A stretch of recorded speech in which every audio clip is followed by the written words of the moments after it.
하나님께서 우리에게 주실 말씀은 시편 51편 1절부터 19절 대독합니다. 하나님이여, 주의 인자를 좇아 나를 긍휼히 여기시며 주의 많은 자비를 좇아 내 죄가를 도말하소서. 나의 죄악을 말갛게 씻기시며 나의 죄를 깨끗이 제하소서. 대전하는 내 죄가를 아오니 내 죄가 항상 내 앞에 있나이다. 내가 주께만 범죄하여 주의 목전에 악을 행하였사오니 주께서 말씀하실 때에 의로우시다 하고 판단하실 때에 순전하시다 하리이다. 내가 죄악 중에 출생하였으며 모친이 죄중에 나를 잉태하였나이다. 중심의 진실함을 주께서 원하시오니 내 속의 지혜를 알게 하시리이다. 우슬초로 나를 정결케 하소서. 내가 정하리이다. 나를 씻기소서. 내가 눈보다 희리이다. 나로 즐겁고 기쁜 소리를 듣게 하사 주께서 꺾으신 뼈로 즐거워하게 하소서. 주의 얼굴을 내 죄에서 돌이키시고 내 모든 죄악을 도말하소서. 하나님이여, 내 속에 정한 마음을 창조하시고 내 안에 정직한 영을 새롭게 하소서. 나를 주 앞에서 쫓아내지 마시며 주의 성신을 내게서 거두지 마소서. 주의 구원의 즐거움을 내게 회복시키시고 자원하는 심령을 주사 나를 붙드소서. 그러하면 내가 범죄자에게 주의 도를 가르치리니 죄인들이 주께 돌아오리이다. 하나님이여, 나의 구원의 하나님이여, 피 흘린 죄에서 나를 건지소서. 내 혀가 주의 의를 높이 노래하리이다. 주여, 내 입술을 열어주소서. 내 입이 주를 찬송하여 전파하리이다. 주는 제사를 즐겨 아니하시나니 그렇지 않으면 내가 드렸을 것이라. 주는 번제를 기뻐 아니하시나이다. 하나님의 구하시는 제사는 상한 심령이라. 하나님이여, 상하고 통회하는 마음을 주께서 멸시치 아니하시리이다. 주의 은택으로 시온의 선을 행하시고 예루살렘 성을 쌓으소서. 그때 주께서 의로운 제사와 번제와 온전한 번제를 기뻐하시리니 저희가 숫소로 주의 단에 드리리이다. 아멘. 나를 보는 거울이라는 제목으로 말씀을 나눌 때 우리는 우리 자신을 하나님의 말씀으로 보고 반드시 진단해서 예수로 해결받기를 주님의 이름으로 축원합니다. 인류의 역사는 죄의 역사라고 해도 과언이 아닐 만큼 아담 이후부터 마지막 최후의 심판 때까지 바로 인간의 죄의 역사로 흘러갑니다. 아담 이후부터 심판 때까지 어느 한순간도 인간의 죄가 결부된 적이 단 한 번도 없다 하는 것을 찾아볼 수 없을 정도로 인간의 역사는 죄의 역사입니다.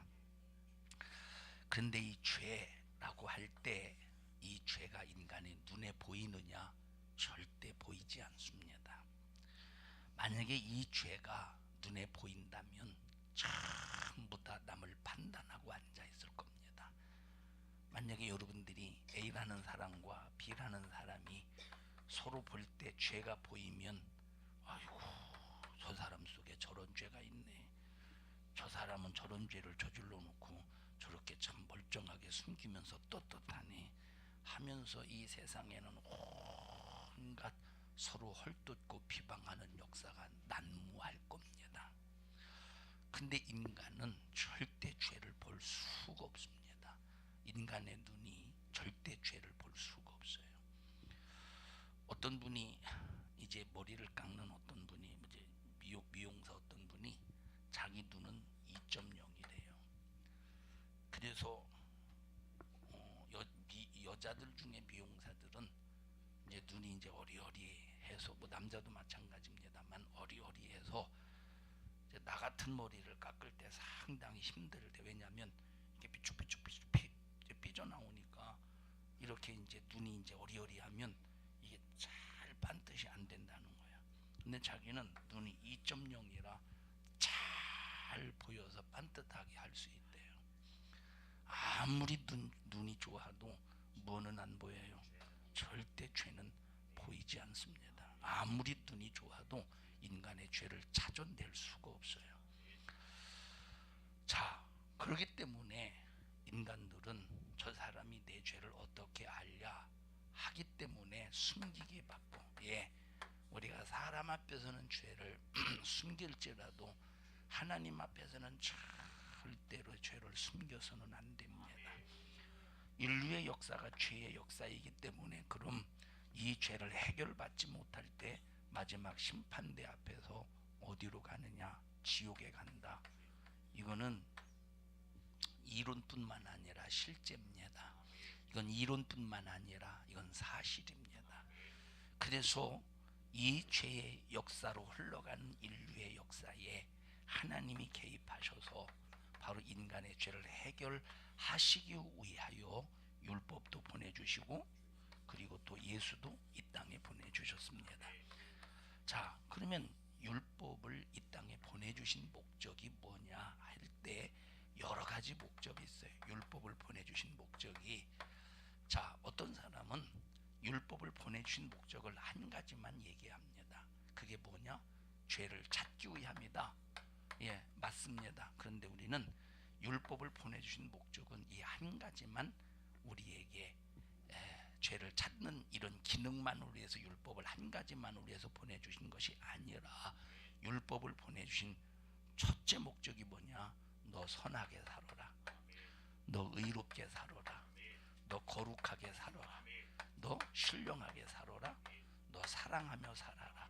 이것이 우리에게 율법을 보내주신 첫째 목적이에요. 율법을 보내주신 첫째 목적이 뭐라고? 시작. 너 선하게 살아라. 너 의롭게 살아라. 너 거룩하게 살아라. 신령하게 살아라. 사랑하며 살아라. 이것이 율법을 보내주신 첫째 목적입니다. 자, 그래서 하나님께서 모세를 통해서 율법을 보내주셨는데, 자, 한번 읽어보십시다. 로마서 7장에. 이로 보건대 율법도 거룩하며 계명도 거룩하며 자, 율법도 거룩하고 계명도 거룩하며 의로우며 선하도다. 의로우며 선하도다. 그래서 율법을 보내주신 목적은 이 율법이 의롭다. 그러니 너도 율법대로 의롭게 살아라. 율법이 선하다. 그러니 너도 율법대로 선하게 살아라.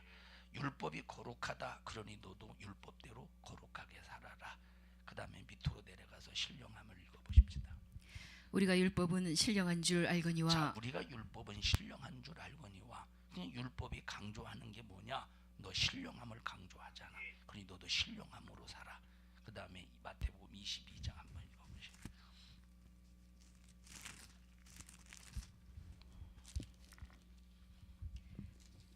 예수께서 가라사대 네 마음을 다하고 목숨을 다하고 뜻을 다하여 주 너의 하나님을 사랑하라 하셨으니. 자, 주 너의 하나님을 사랑하라. 위로는 하나님 사랑, 아래로는 이웃 사랑. 이것이 율법과 선지자의 강령이니라. 그러니까 율법의 기능은 우리 인간을 거룩하라, 선하라, 의로워라, 신령하라, 사랑하라 이렇게 살라고 율법을 보내주신 거예요. 그게 첫째 목적이야. 첫째 목적.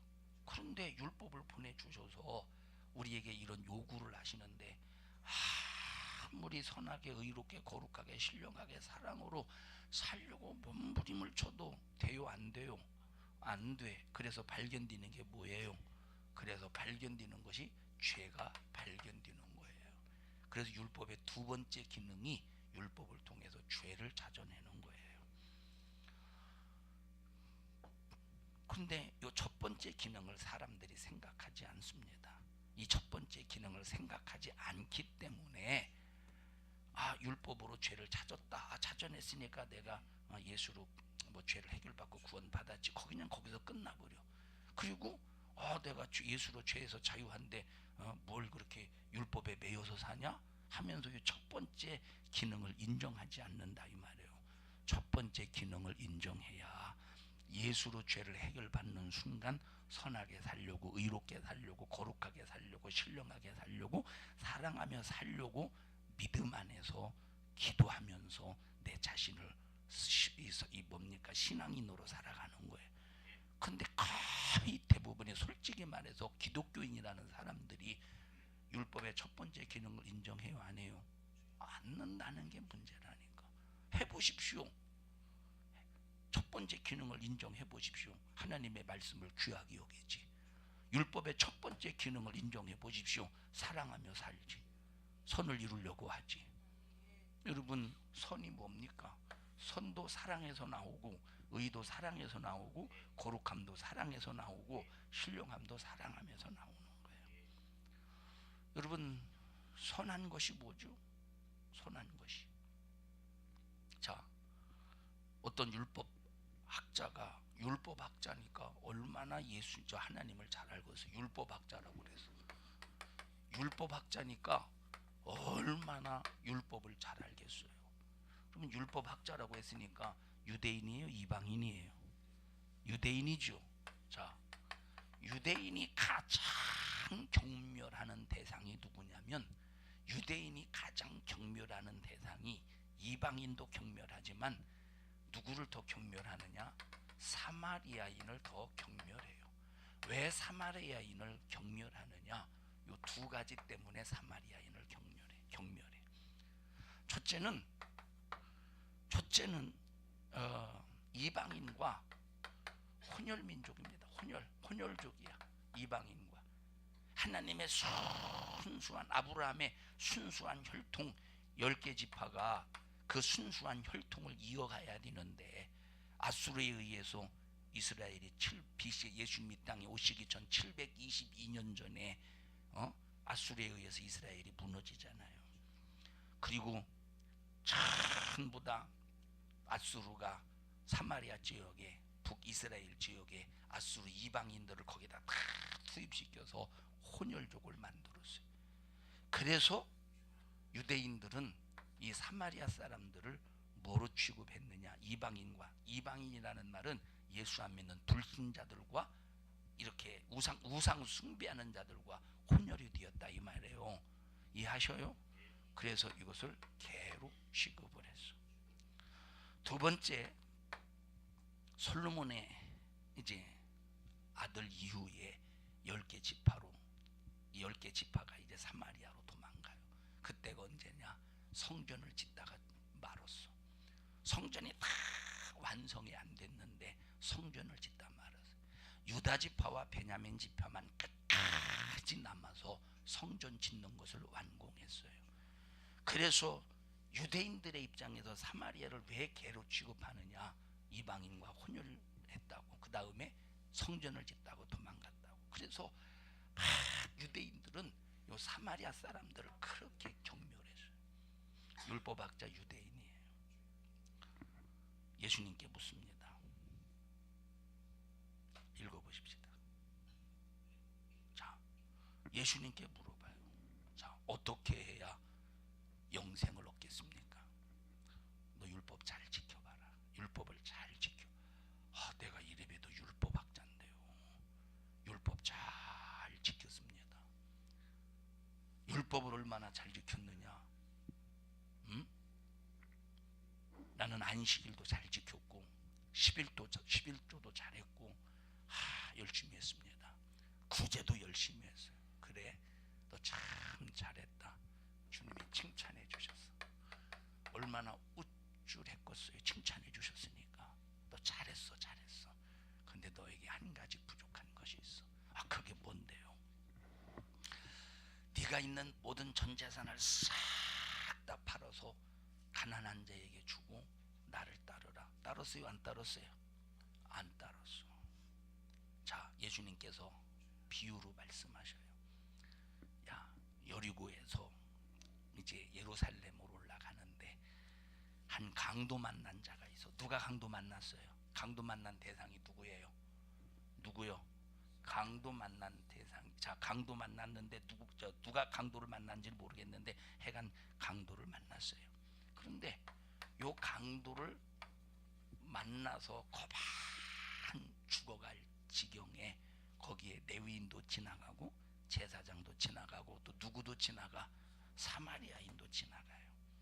사마리아인도, 레위인도 그냥 지나가고 제사장도 그냥 지나가는데 내 사마리아인은 이 강도 만난 사람을 잘 돌봐주는 거예요. 잘 돌봐주고 이제 주막에 데리고 가서 잘 돌봐주고 이제 포도주도 바르고 기름도 발라가면서 상처를 이렇게 이제 치료해 줍니다. 그리고 만약에 돌아오면서 만약에 이제 주막 주인에게 부탁을 해가면서 치료비가 더 들면 내가 더 줄 테니까 이거 잘 좀 돌봐달라고. 그러면서 예수님께서 물어요, 율법학자에게. 누가 이 강도 만난 자의 이웃이냐? 누가 강도 만난 자의 이웃이냐? 그러면 율법학자가 뭐라고 대답을 해야 돼요? 율법학자가 뭐라고 대답해야 돼? 이 유대인이 뭐라고 대답해야 돼? 예, 사마리아인입니다. 이렇게 대답을 해야 돼. 예? 뭐라고 대답해야 돼요? 사마리아인입니다. 사마리아인이지 그잖아요. 사마리아인입니다. 이렇게 대답해야 되는데, 그럼 율법학자가 그렇게 대답했습니까? 그렇게 대답하지 않았어. 왜? 인정하기 싫은 거야. 율법학자는 사마리아가 그렇게 선한 일을 했다고 하는 것을 그 입으로 인정하기 싫다 이 말이에요. 왜? 유대인의 입장에서는 개 같은 사람이거든. 인정하기 싫거든. 그래서 뭐라고 그랬어요? 읽어보세요. 가로되 자비를 베푼 자니이다. 가로되 자비를 베푼 자니이다. 자, 예수님의 입에서 나오기를 바라는, 예수님의 입에서 나오기를 바라는 대답이 뭘까? 네가 경멸히 여기는, 네가 원수처럼 여기는, 네가 개처럼 취급하는 그 사마리아인이라고 대답해봐. 이걸 원했는데 그거를 인정하지 않는 거예요. 자비를 베푼 사람입니다. 뭐 말이야 맞는 말이죠. 그죠? 자비를 베풀었으니까. 그러나 주님이 요구하시는 대답이 뭐냐 이 말이에요. 이해하십니까? 이게 선한 사람이래. 선이 뭐냐 이 말이에요. 선이 뭐냐니까. 그러면 이렇게 선을 베푼 사마리아인을 율법학자가 인정할 줄 알아야 되는데, 인정해? 인정하지 않아. 인정하지 않으니 그럼 율법학자가 선한 사람입니까? 선한 사람을 인정하지 않으니 무슨 선한 사람이겠어요. 그래서 율법의 기능이 뭐냐? 선하라는 거야. 선하면 선해야 이것이 죄에서 벌써 죄를 벗어날 수 있고 죄에서 탈출할 수 있는데, 아무리 율법을 통해서 나를 발견해봐도 난 선한 구석이 없어. 의로운 구석도, 거룩한 구석도, 신령한 구석도, 사랑하는 구석도 없다 이 말. 그게 뭐래? 죄이기 때문에 철저하게 예수로 회개한 다음에 네 힘으로 선하게 살지 못하잖아. 네 힘으로 사랑하지 못하잖아. 의롭지 못하잖아. 그래서 기도해서 성령 충만해라. 기도해서 뭐하라? 기도해서 네가 성령 충만해서 성령의 힘으로 선하고, 성령의 힘으로 이롭고, 성령의 힘으로 거룩하고, 성령의 힘으로 신령하게 살고, 성령의 힘으로 사랑하며 살라는 거예요. 이게 율법의 기능이에요. 그래서 율법의 기능은 첫째, 선하게 의롭게 거룩하게 신령하게 살아라, 사랑하며 살아라, 명령이라 이 말이에요. 두 번째, 죄를 발견하라는 거예요. 네가 죄를 발견했으면 나는 율법이 하는 말이, 나는 네 죄를 해결하지 못해. 나는 율법은 죄를 해결하지 못해. 내가 너의 죄를 해결해 줄 자에게 보내줄게. 그게 누구냐? 예수야. 그래서 세 번째 율법의 기능은 예수에게로 죄를 해결해 줄 예수에게로 안내하는 역할을 한다. 그게 이게 율법의 기능이에요. 요 세 가지의 기능이 율법에게서 나타나고 그 율법을 만난 사람이 구원받고 천국 가는 거예요. 한번 기능이 여러분에게, 이 세 가지의 기능이 여러분에게 있는가를 한번 진단해 봐요. 있는가를. 그러면 벌써 그러면 여러분 율법이 없이 천국 가겠습니까? 율법이 없이는 천국을 갈 수가 없어요. 근데 오늘날 이 시점에 신앙생활하는 대부분의 사람들이 율법을 얼마나 많이 무시합니까? 율법 없이 천국 간다고 착각하는 사람들이 엄청나게 많아요.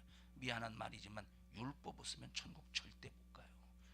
율법이 있어야 첫 번째, 두 번째, 세 번째 기능이 내게서 나타난다 이 말. 첫 번째 기능이 뭐라고? 율법의 5대 강령, 그 명령의 목소리를 듣고 순종해야 돼. 순종하려니까 안 돼. 뭐가 발견돼요? 죄만 발견돼.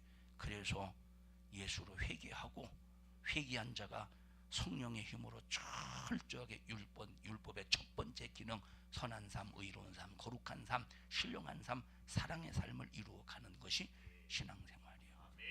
그러면 구약시대 예언자들이, 선지자들이 선포한 게 뭡니까? 율법의 5대 강령을 그 죄를 들추어내서 회개를 강조했다 이 말이에요. 그런데 자, 율법은 죄를 드러내, 죄를 찾아내, 율법은 죄를 들추어내. 근데 사람들은 어떻게 해요? 죄를 숨기기 바쁜 거예요. 죄를 감추기 바쁜 거예요. 왜? 죄가 보여요, 안 보여요? 안 보이니까 감추기 바쁘다니까. 그래서 정말로 축복받은 사람이 누구냐? 하나님 앞에 죄를 감추는 사람이 아니라 죄를 드러내는 사람, 죄를 고발하는 사람. 누구 죄를 고발합니까? 절대 남의 죄를 고발하는 게 아니야. 내 죄를 고발하는 사람. 하나님 앞에 내 죄를 고발하는 사람 진짜 축복받은 사람이에요. 근데 마귀 역사는 거꾸로 살게 만들어.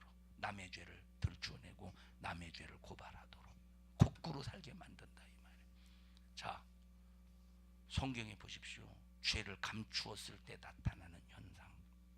여기 오늘 읽었던 본문의 말씀 다윗에 관해서 여러분들이 쭉 사무엘 상서를 쭉 읽어 사무엘 하서를 쭉 읽어보다 보면 다윗이 죄를 감추는 사건들이 나와요. 사건이 나와요. 그 사건이 뭐냐? 여러분에게 말씀을 드렸습니다만, 자, 다윗이 다윗의 인생을 보면 참 기구합니다. 얼마나 기구하냐? 다윗의 인생을 보면 참 우리 보고 그렇게 살라고 하면 참 못 살 것 같아요. 다윗이 블레앗의 장군 골리앗을 물맷돌로 쳐서 죽여버리지 않습니까? 그 엄청난 거장, 그 장군, 아무도 이스라엘의 군사 중에서 아무도 블레셋을 이길 사람이 없어. 단 한 사람도 없었어. 그러니까 막 사울 왕부터 블레셋의 그 거장 골리앗 앞에 부들부들 떨면서 큰일 났다.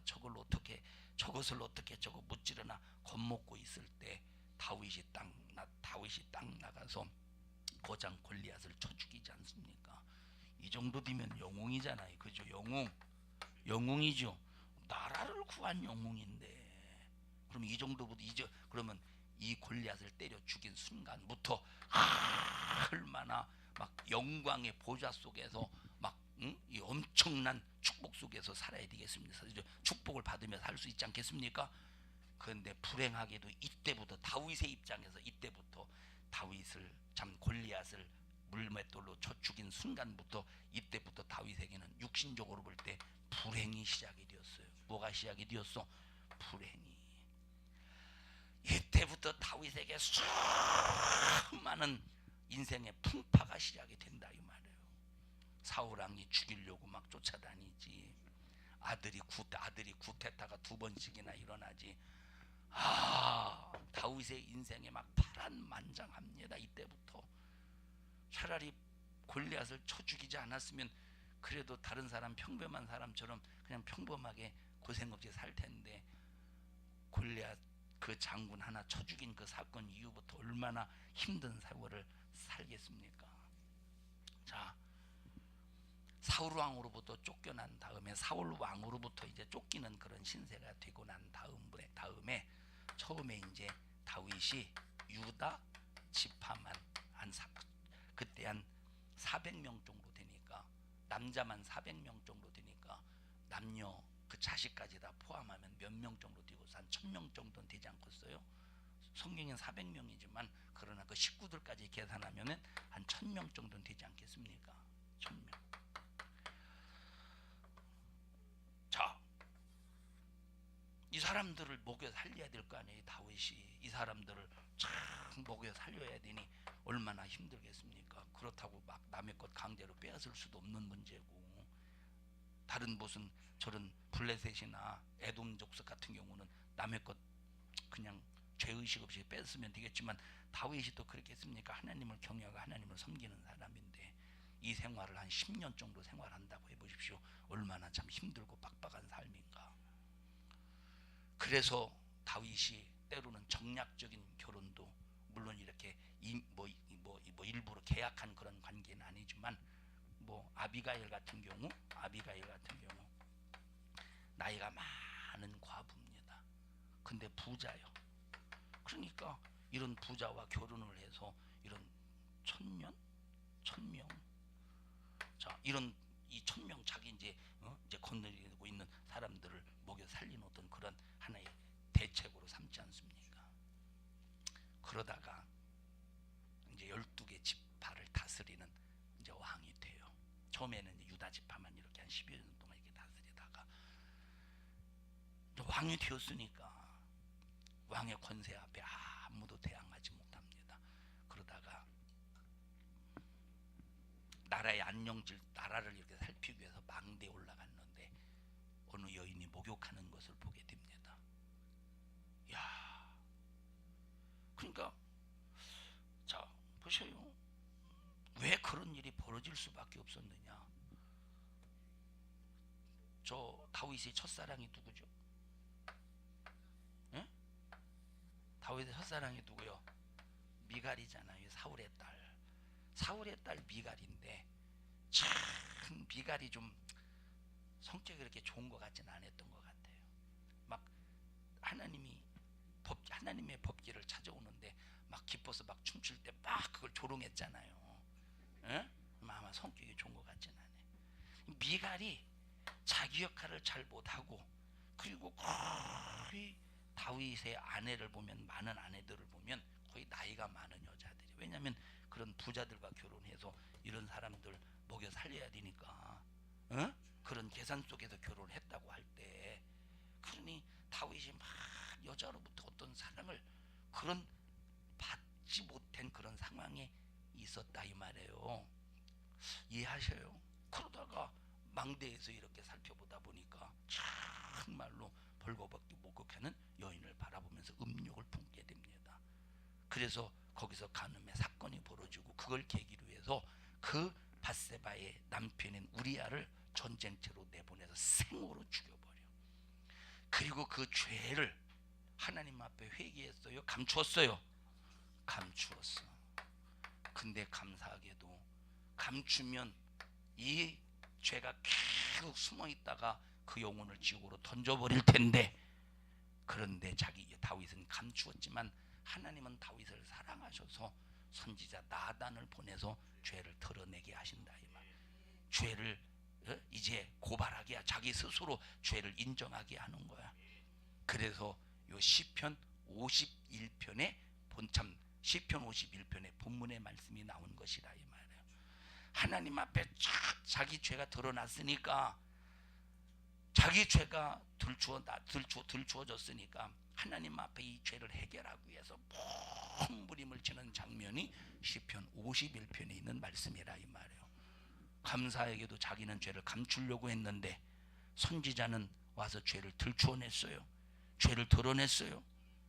그러니까 하나님 앞에 무릎 꿇고 통에 자복하는 심령을 가지고 회개해서 다윗이 하나님 앞에 새롭게 시작을 하는 거예요. 죄를 해결받고 죄에서 자유함을 누려서 하나님이 새롭게 다윗을 시작하신다, 축복하신다 이 말이에요. 이해하십니까? 목소리를 들을 줄 알았어. 자, 그런데 사울왕을 한번 보십시다. 사울왕. 하나님께서 이스라엘 백성들을 애굽에서 건져냅니다. 그리고 홍해를 가르셔서 광야길을 걷게 하신 다음에 어디를 향해 가게 하셔요? 가나안 복지를 향해 가게 하셔. 가나안 복지를. 그런데 하나님께서 하나님의 백성을 애굽에서 건져내서 가나안 복지로 이끄시는데 그때 방해자가 있었어. 방해자. 그게 누구냐? 아말렉 사람들이었다 이 말이에요. 그러니까 하나님께서 이 아말렉 사람들이 하나님께서 하나님의 백성들을 가나안 복지에 갖다 두시려고 하는데 이 얼마나 괴롭히고 방해하는지, 전쟁을 일으키면서 방해하는지 그때 하나님께서 이를 알고 계셔서 내가 반드시 아말렉 언젠가는 내가 반드시 죄값을 치러 주겠다고 하나님께서 이를 갈고 계셨다 이 말이에요. 그렇다고 하나님이 이빨이 있다는 소리는 아니에요. 그만큼 하나님께서 아말렉의 죄를 기억하고 계셨다 이 말이에요. 그래서 하나님께서 사울에게 명령하셔요. 사울아, 내가 이스라엘을 애굽에서 건져낼 때 아말렉이 이스라엘에게 한, 나의 백성에게 한 그 죄를 내가 기억하고 있으니 싹 다 가서 죽여버려. 한 사람도 남기지 마. 그리고 아말렉이 사용했던, 길렀던 아말렉이 무엇인가 함께 이제 아말렉의 재산까지 싹 다 소멸시켜. 왜? 하나님께서 그만큼 진노하시는